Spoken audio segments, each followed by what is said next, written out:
OTT ఫార్ములాని crack చేయడానికి చాలా research చేశానని చెప్పారు. సో, ఆ రీసెర్చ్‌లో మీరు తెలుసుకొని మాకు అందించాలనుకున్నవి ఏంటి? ఆ థియేటర్స్‌కిని, ఓటీటీస్‌కిని తేడా ఏంటి? The way of writing screen play.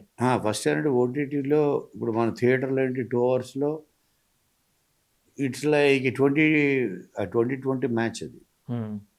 డెఫినెట్‌గా వాడు ఎవ్రీ బాల్ కౌంట్స్. యెస్. అలాగే every minute counts. Yes. Theatre 2 hour వాడిని ఎంగేజ్ చేస్తూ చాలా ఫాస్ట్‌గా స్పీడ్‌గా చకచక చెప్పి పంపించేయాలి. ఆడిని నవ్వించి, ఏడిపించి, హ్మ్. వాడిని ఎక్సైట్ చేసి. బట్ ఓటీటీ అలా కాదు. టెస్ట్ మ్యాచ్ అది. హ్మ్.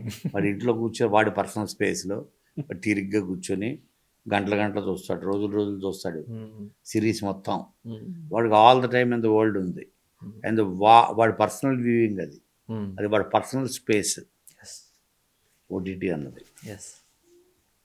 థియేటర్ అన్నది ఒక సైకాలజీ ఏంటంటే ఒక 100, 200 మంది మధ్యన మనం కూర్చొని మనం చూస్తాం. ఓకే. సినిమా థియేటర్‌ది. హ్మ్. ఈ 100 మందిలో, 200 మందిలో 50 మంది నవ్వితే మనకు ఆటోమేటిక్‌గా వస్తది నవ్వు. కరెక్ట్. ఓకే. 50 మంది ఒకేసారి నవ్వితే ఓహో! మనకు కూడా నవ్వాలా? మనకు కూడా తెలియకుండా నవ్వుతాం. మనం కూడా ఇన్వాల్వ్ అయిపోతాం. అవును. మళ్ళీ ఇదే సినిమా ఓటీటీలో పెట్టి చూస్తే మనకు రాదు నవ్వు. హ్మ్. ఇదేంటి అప్పుడెందుకు నవ్వాం? ఇప్పుడెందుకు నవ్వట్లేదు? ఎందుకంటే నీ పర్సనల్ స్పేస్ ఇది. హ్మ్. ఇందులో సేమ్ జోక్, సేమ్ కామెడీకి అవును. నువ్వు ఎగ్జైట్ అవ్వకపోవచ్చు. హ్మ్. సో, ఇది it's like test match. You have all the time. Story telling కూడా దానిని చాలా విపులంగా, డీటెయిలింగ్‌గా, హ్మ్.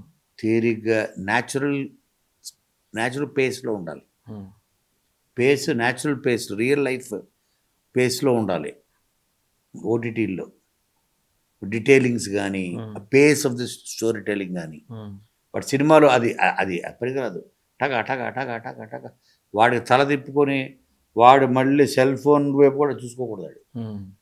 ఆ సాంగ్ స్టార్ట్ అయిందంటే ఆ సెల్ ఫోన్ వైపు వెళ్ళిపోతాడు.